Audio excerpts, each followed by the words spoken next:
L'un des rabbins les plus respectés de Jérusalem a vécu une expérience extraordinaire.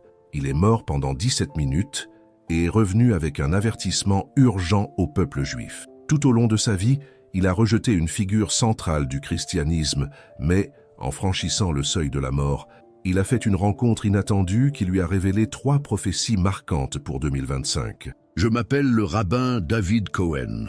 Jusqu'à il y a 3 mois, j'étais le grand rabbin du temple Beth Israël à Jérusalem. J'ai consacré des décennies à l'étude de la Kabbale et je suis largement reconnu comme l'une des plus grandes autorités dans le domaine. Ce que je m'apprête à partager peut être rejeté par beaucoup et discrédité par d'autres, mais je ne peux plus garder le silence. Je sais que mes 4 décennies de carrière dans le leadership juif ont peut-être pris fin à cause de ce témoignage. Mais après ce que j'ai vécu pendant les 17 minutes où j'étais cliniquement mort à Yom Kippour, je sens que j'ai le devoir de m'exprimer. J'ai toujours été connu pour réfuter avec véhémence toute tentative de réinterprétation de nos Écritures d'un point de vue chrétien. Mon livre, « Pourquoi Jésus ne peut pas être le Messie ?» il s'est vendu à plus de 100 000 exemplaires et a été adopté dans plusieurs yeshivot. J'ai formé d'innombrables jeunes rabbins à combattre ces idées. Et, jusqu'à récemment, j'étais pleinement convaincu que ma compréhension de la Torah était solide, que ma position était inébranlable et que mes croyances étaient incontestables. Mais tout a changé lors de cette nuit fatidique à Jérusalem. Avant de vous parler de la rencontre que j'ai eue avec celui que j'ai rejeté toute ma vie et du message inquiétant qu'il m'a révélé vers 2025, je dois clarifier quelque chose. Je ne suis pas une personne instable, je ne cherche pas l'attention et je ne suis lié à aucune organisation chrétienne. En fait, partager ce récit m'a tout coûté, ma position, mon mariage, mes relations et la place que j'ai occupée pendant tant d'années dans ma communauté. Les 17 minutes que j'ai passées entre la vie et la mort ont profondément bouleversé mon existence. Les signes qui m'ont été montrés ont déjà commencé à s'accomplir exactement comme ils avaient été révélés.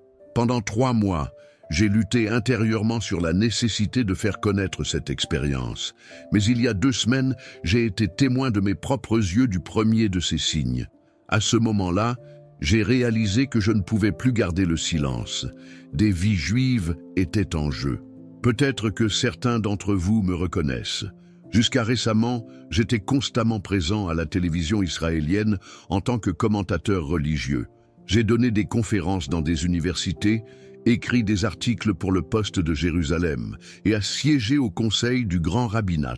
Je ne mentionne pas ces références par vanité, mais pour préciser que je suis une personne lucide, respectée et rationnelle. Ce qui m'est arrivé lors du service de Kol Nidrei du dernier Yom Kippour a non seulement changé ma vie, mais pourrait également modifier le destin de chaque juif qui entend ce message. Cette nuit sacrée a commencé comme tant d'autres au cours de mes 40 années de service.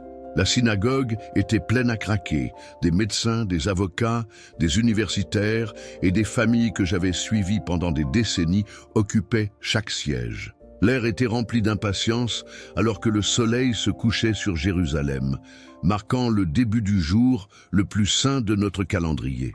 Je me souviens d'être debout devant l'arche, enveloppé dans mon considéré, se préparant à chanter la prière du Kol Nidrei. L'ancienne mélodie, transmise de génération en génération, était sur le point de quitter mes lèvres quand quelque chose d'étrange s'est produit. Soudain, j'ai eu l'impression que le temps s'était ralenti. J'ai regardé le mien Sidour et j'ai vu quelque chose d'inexplicable. Les lettres hébraïques semblaient se réorganiser, formant des mots inconnus. C'est à ce moment-là qu'une douleur fulgurante m'a traversé la poitrine, contrairement à tout ce que j'avais jamais ressenti. Les médecins confirmeront plus tard que mon artère principale s'est complètement rompue, ce qui a entraîné une crise cardiaque massive connue sous le nom de créateur de veuve, presque toujours mortelle. Mais à ce moment-là, tout ce que je savais, c'est que quelque chose d'important se passait. Je n'ai pas perdu connaissance immédiatement. Je me suis accroché à la chair, essayant de garder mon sang-froid, mais j'ai vu la panique se répandre sur les visages des fidèles. Mon fils Benjamin, également rabbin, a été le premier à remarquer que quelque chose n'allait pas. J'ai regardé mon fils commencer à se lever de son siège, mais avant qu'il puisse me joindre, tout a changé. Soudain, je me suis retrouvé hors de mon propre corps, observant la scène d'en haut. J'ai vu ma forme physique s'effondrer sur le sol, tandis que mon considéré, il flottait lentement dans les airs, comme un drapeau blanc cédant au vent. Le chaos a englouti la synagogue. Cris de désespoir, fidèles courant dans toutes les directions, appels frénétiques à l'aide. Mais pour moi, tout me semblait lointain, comme si je regardais un film à travers une vitre épaisse. J'ai vu mon fils Benjamin courir vers mon corps sans vie. J'ai entendu les appels à l'aide, les appels désespérés au secours. Mais avant qu'il puisse comprendre ce qui se passait, quelque chose d'inexplicable s'est produit. La synagogue commença à disparaître. Soudain, j'ai été entraîné dans ce que je ne peux décrire que comme un tunnel de pure conscience. J'ai passé des décennies à étudier la Kabbale et à enquêter sur des textes mystiques, sur les expériences de mort imminentes, mais rien n'aurait pu me préparer à ce qui allait se produire. La première chose qui m'a frappé, c'est la langue qui m'entourait.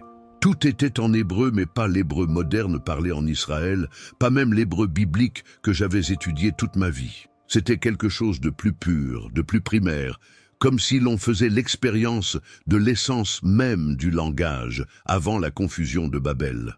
En traversant cette dimension, j'ai réalisé que je n'étais pas seul.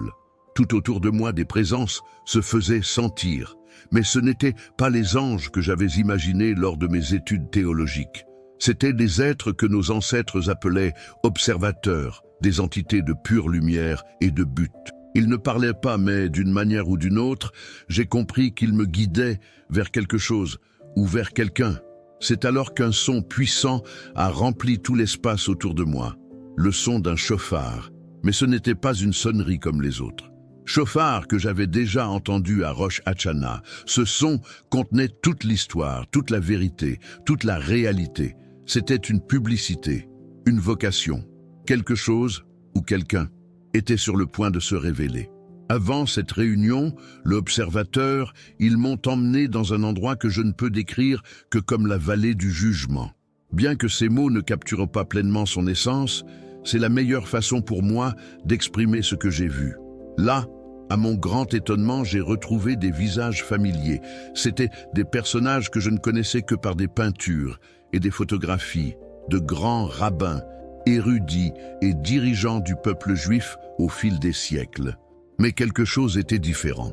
Le premier à s'approcher fut le rabbin Yitzhak Kadouri, que j'ai eu l'honneur de rencontrer avant sa mort en 2006.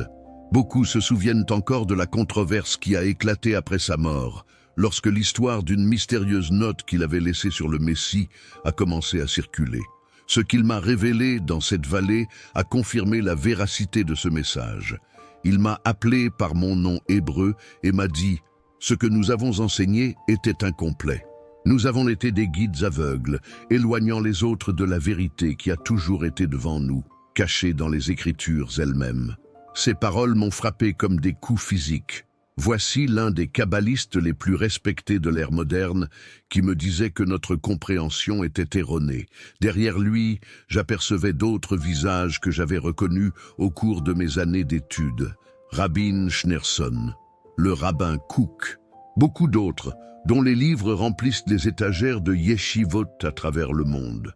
Mais ils semblaient se trouver dans des états de conscience différents, certains dans une profonde angoisse, d'autres en extase, comme s'ils comprenaient enfin quelque chose qui leur avait été caché auparavant. Ensuite, j'ai vécu le moment le plus marquant de toute cette expérience.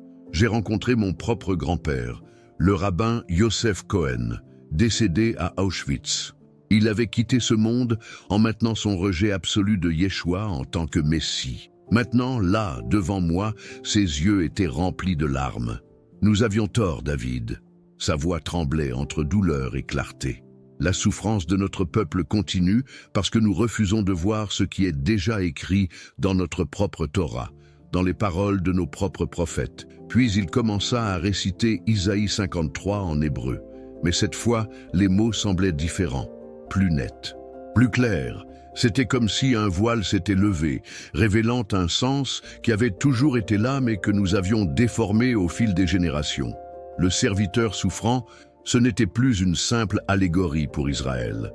Là, dans ce lieu où aucune rhétorique théologique ne pouvait cacher la vérité, j'ai compris ce qui avait toujours été devant nous. Mais ce qui s'est passé ensuite m'a secoué encore plus profondément. La vallée a commencé à se remplir d'une lumière indescriptible et toutes les âmes autour de moi sont tombées à genoux. Toi, observateur, ces êtres de lumière qui m'ont guidé là-bas, ont commencé à chanter des chansons dans cet hébreu pur dont j'ai parlé auparavant. Le son était à la fois beau et terrifiant, beau dans sa pureté, mais terrifiant par la puissance qu'il transportait. Puis, à travers cette lumière, une silhouette commença à s'approcher. Je savais, dans chaque fibre de mon être, qui il était. Pourtant, mon esprit avait du mal à être reconnu. Tout ce que j'avais appris, toute ma formation, tout le travail de ma vie consacré à l'étude de la Torah, criait en signe de protestation. Mais là, dans cet endroit où la vérité ne pouvait être niée ni déformée, je ne pouvais plus fuir ce qui était devant moi. La lumière qui émanait de lui ne ressemblait à aucune autre. Ce n'était pas comme la lumière du soleil. Ce n'était pas une illumination terrestre. C'était la vérité elle-même, rendue visible. Et puis, pour la première fois, je l'ai vue. En m'approchant, j'ai vu ce que le prophète Daniel essayait de décrire. Des cheveux blancs, comme de la laine pure, des yeux comme des flammes de feu. Mais ce qui m'a le plus choqué, ce sont les marques, des cicatrices profondes, des blessures encore visibles sous sa forme glorifiée. Les marques que nous, en tant que peuple, lui avons infligées. Je tombais à genoux, comme dut le faire Saul de Tarse sur le chemin de Damas. Le poids de 2000 ans de rejet s'est abattu sur moi. Chaque argument que j'ai avancé contre lui, chaque livre que j'ai écrit niant ses affirmations, chaque élève à qui j'ai appris à résister à la vérité, tout s'est élevé devant moi comme une montagne de honte. David, fils de Yosef, il a prononcé mon nom en hébreu pur. Et à cet instant, j'ai compris. J'ai compris pourquoi nos ancêtres avaient pour instruction de ne pas prononcer son nom sacré. Sa voix contenait toute autorité, tout amour, toute vérité. Vous avez été amenés ici parce que le temps presse pour Israël. À travers les larmes, j'ai osé lever les yeux. Ses yeux étaient remplis d'amour, un amour si intense, si absolu que ça faisait mal. Amour pour moi, amour pour notre peuple. Comment pouvons-nous être si aveugles? Dans mon esprit, les paroles du prophète Zacharie résonnaient. Ils me regarderont, qu'ils ont transpercé, et ils pleureront sur lui, comme on pleure sur un fils unique. Mais il ne m'a pas amené là juste pour se révéler. Ce qu'il m'a montré ensuite m'a obligé à tout risquer pour partager ce message. 3 prophéties, 3 avertissements sur ce qui va arriver à Israël à partir de 2025. Écoutez attentivement. Les signes se succéderont rapidement. La première vision qu'il m'a montrée était centrée sur le mont du Temple. J'ai vu des événements que je ne peux pas décrire en détail, mais je peux dire ceci. À la fin du printemps 2025, quelque chose sera découvert sous le mont du Temple. Cette révélation ébranlera les fondements du judaïsme et de l'islam. Ce sera une découverte qui déclenchera une chaîne d'événements, créant l'illusion que la paix est enfin à notre portée. Mais ce sera une fausse paix. Le monde fera la fête. Les dirigeants religieux et politiques déclareront que c'est le moment de l'unité, que nous avons enfin trouvé une voie commune. Mais la vérité sera différente. Ce sera le début de quelque chose de bien plus grand. Dans la deuxième vision, j'ai vu une tromperie si subtile, si convaincante, qu'elle captivera le cœur d'un grand nombre de nos concitoyens. Un chiffre apparaîtra, quelqu'un qui semblera accomplir toutes les prophéties messianiques que nous attendons depuis des siècles. Il accomplira des signes et des prodiges si extraordinaires que même les rabbins les plus sceptiques seront persuadés. Mais Yeshua m'a montré la vérité. Cette personne sera le faux Messie, celui-là même contre lequel nos sages nous avaient mis en garde, mais que nous avons mal interprété. Il trompera même les élus. Rabbin après rabbin se lèvera pour déclarer que le Messie est arrivé. Israël s'unira sous ce faux espoir. Mais ceux qui ont des yeux pour voir, ceux qui ont véritablement étudié les Écritures sans les voiles de la tradition, le sauront. Là, je dois m'arrêter. Ce que j'ai vu était si terrifiant que j'ai pleuré tous les soirs depuis mon retour. Un choix s'imposera, Un choix que chaque juif devra faire avant fin 2025. Un choix qui déterminera non seulement notre destinée terrestre, mais aussi la destinée éternelle de chacun de nous. J'ai vu une avancée technologique présentée comme une bénédiction, mais elle allait bientôt se transformer en piège. Un système émergera, d'abord en Israël, promettant d'unifier les dossiers bancaires, les dossiers médicaux et même la vie religieuse sous une seule identité numérique juive. Au début, cela semblera être quelque chose de bénéfique, une solution moderne pour tout faciliter, depuis l'accès aux synagogues jusqu'à l'obtention des services de santé. Mais Yeshua m'a révélé le véritable objectif de tout cela. D'ici fin 2025, cette identité numérique deviendra obligatoire, d'abord en Israël, puis partout dans le monde. Ceux qui refusent seront considérés comme des dissidents, progressivement exclus de la vie communautaire juive. Le système sera promu par des rabbins influents et des dirigeants israéliens comme un moyen de préserver l'identité juive à l'ère moderne. Mais ensuite, d'une voix pleine d'amour et d'urgence, Yeshua m'a dit « Ceux qui acceptent cette marque scelleront leur sort. Beaucoup la choisiront pour maintenir sa position dans la communauté, pour protéger votre statut, pour préserver votre patrimoine. Mais ce faisant, ils se détourneront du salut que je leur offre. » Ensuite, il m'a montré 3 événements qui se produiront avant que ce système ne soit mis en œuvre. 3 signes qui valideront cet avertissement. Un éminent rabbin de Jérusalem annoncera qu'il a découvert quelque chose de révolutionnaire à propos du Messie dans les codes de la Torah. Cela se produira quelques mois après la publication de ce message. Mais cette révélation sera manipulée pour désigner le faux Messie et non le vrai. Une personnalité politique inattendue émergera pour négocier un accord entre Israël et ses voisins. Cet accord sera célébré comme la voie vers une paix durable. Mais cela marquera le début de la tromperie. Un grand miracle sera observé à Jérusalem, quelque chose que personne ne pourra nier. Mais au lieu de conduire notre peuple à la vérité, cet événement servira à consolider la croyance que le faux Messie est légitime. Quand la vision s'est terminée, j'ai tremblé. « Pourquoi tu m'as montré tout ça ?» j'ai demandé. Ses yeux, pleins d'amour et de tristesse, rencontrèrent les miens. « Pour que tu puisses avertir mon peuple. » Puis en un instant, j'ai été retiré. La synagogue, les cris, les ambulanciers qui essayaient de me réanimer. Le monde que je connaissais est revenu, mais je n'ai plus jamais été le même.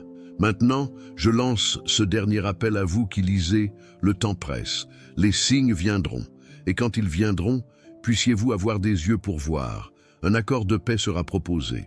Il semblerait que cela résolve une fois pour toutes le conflit sur le mont du Temple. Cela sera célébré comme un miracle. Beaucoup diront « Le Messie est arrivé ». Mais Yeshua m'a montré la vérité. Cette paix sera une erreur. Elle ne durera que quelques mois avant de donner lieu à un conflit sans précédent. Et puis vint le 3e signe, le plus spécifique de tous. Une série d'événements surnaturels vont se produire au mur occidental. Des signes si impressionnants qu'ils feront croire à de nombreux juifs orthodoxes que l'heure de la rédemption est enfin arrivée. J'ai vu des foules rassemblées, témoins de ce qu'elles croyaient être des manifestations divines. Mais Yeshua m'a révélé la vérité. Ces signaux seront falsifiés, conçus pour préparer notre peuple à accepter le faux Messie. Puis, d'une voix de douleur et d'amour, il m'a dit « Mon peuple a été préservé à travers des siècles de persécution parce que je l'ai protégé. Mais maintenant, ils vont faire face à leur plus grande épreuve. Beaucoup préféreront le confort au sacrifice, le mensonge au lieu de la vérité. Ce que j'ai vu ensuite m'a brisé le cœur. Des familles juives déchirées. Certains reconnaîtraient la vérité. D'autres accepteraient la tromperie. J'ai vu des rabbins respectés conduire des communautés entières à l'erreur, convaincus qu'ils servaient Hachem, mais en réalité, ils préparaient le chemin à l'imposteur. Mais au milieu de cette obscurité, j'ai aussi vu de l'espoir. De petits groupes de Juifs se réunissent secrètement dans des maisons et étudient la Torah et les prophètes avec un regard nouveau, voir enfin ce qui leur était auparavant caché. J'ai vu un réveil, surtout chez les jeunes. Ils commencèrent à remettre en question les explications traditionnelles qui rejetaient Yeshua depuis des siècles. Puis, tout à coup, La vision cessa. Yeshua m'a donné un dernier message, des mots qu'il m'a ordonné de partager avec notre peuple. Dites-leur que je suis le Dieu d'Abraham, d'Isaac et de Jacob. Je n'ai jamais oublié mon alliance avec Israël. Et puis, il a dit quelque chose qui a fait arrêter mon cœur. Tout comme l'Égypte n'avait qu'une seule nuit pour choisir entre la vie et la mort lors de la première Pâque, maintenant mon peuple aura un court laps de temps pour se décider. Le sang sur le chambranle de la porte. Maintenant, c'est mon sang. L'heure du choix est à la porte. Puis vint le retour. J'ai été ramené à travers toutes les dimensions à la fois. J'ai encore entendu le chauffard. Mais cette fois, cela ressemblait à une alarme. Un dernier avertissement. Les observateurs qui me guidaient parlèrent pour la dernière fois dans cet hébreu pur. Retourne leur dire, votre silence sera considéré comme un accord avec les ténèbres. Soudain, j'ai entendu des voix. C'étaient des voix médicales, urgentes. Quelqu'un a crié. Mon corps se convulsa alors que l'électricité le traversait.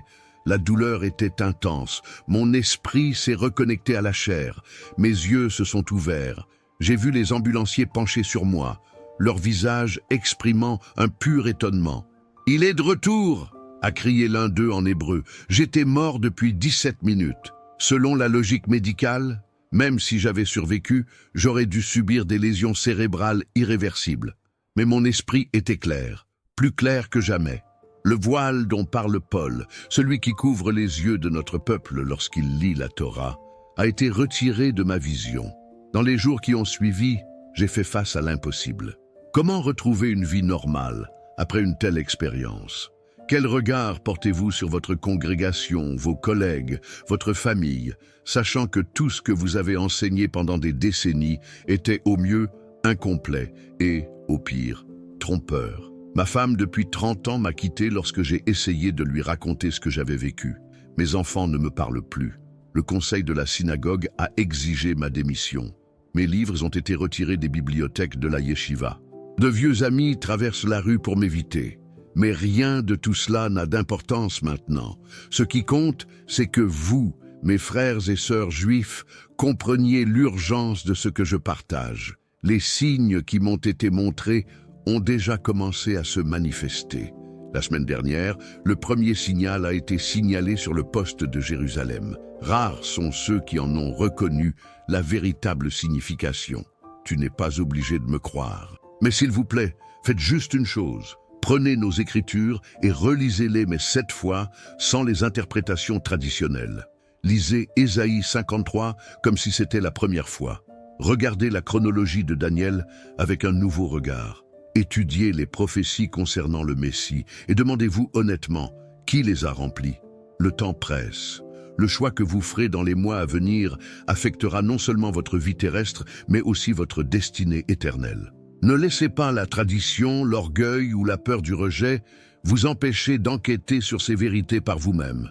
Si vous sentez l'Esprit de Dieu remuer quelque chose dans votre cœur, vous devez faire 3 choses immédiatement. Obtenez une copie du Tanakh, pas le Talmud, pas les commentaires, mais la pure parole de Dieu. Lisez seul, loin des influences des autres. Concentrez-vous particulièrement sur Ésaïe 52 et 53, Daniel 9 et Zacharie 12. Pendant que vous lisez, dites cette simple prière. Dieu d'Abraham, montre-moi la vérité sur Yeshua, même si cela me coûte tout. Documentez les signes. Lorsque vous entendrez des nouvelles de la découverte sous le mont du Temple dans les mois à venir, quand un rabbin annonce une révélation messianique dans les codes de la Torah, quand vous êtes témoin d'événements surnaturels au mur occidental, n'oubliez pas cet avertissement. Ils sembleront miraculeux, mais ce sont des marqueurs de la grande déception à venir. Préparez-vous à prendre une décision. Le système d'identité numérique juive sera introduit. La pression pour se conformer sera écrasante. Ils diront que je ne peux pas être un vrai juif sans ça. Résister signifiera être exclu de la communauté, des synagogues et même des marchés cacheurs. Mais rappelez-vous ce qu'on m'a montré. Accepter ce système sera un point de non-retour spirituel. Je sais à quel point il est difficile d'entendre ce message. Je connais le prix à payer pour l'accepter. Croyez-moi, je vis ce prix chaque jour. Mais arrêtez-vous un instant et demandez-vous Pourquoi devrais-je tout sacrifier? Ma réputation, ma famille, l'œuvre d'une vie, partager un mensonge. Qu'est-ce que je pourrais en tirer? Le temps presse. Avant fin 2025, chaque juif aura fait son choix, qu'il le sache ou non. Les larmes aux yeux, je lance ce dernier appel. Mes frères et sœurs juifs, nous avons entendu l'appel de Dieu à travers les siècles. Nous avons survécu au pogrom. Nous avons survécu à l'Holocauste. Nous survivons aux guerres et au terrorisme. Mais nous sommes désormais confrontés à notre plus grande épreuve. Yeshua, notre vrai Messie, appelle son peuple à la maison. Le temps des difficultés de Jacob approche, mais aussi le plus grand renouveau de l'histoire juive. De quel côté serez-vous? Il s'agit du rabbin David Cohen, et ce sera probablement son dernier message public. Rappelez-vous ce que vous avez entendu aujourd'hui. Les signes arrivent. Le temps presse. Choisissez judicieusement. Le rabbin David Cohen a tout risqué pour partager ce message. Maintenant, c'est à chacun d'entre nous d'y réfléchir. La Bible nous met en garde dans Zacharie 12, 10.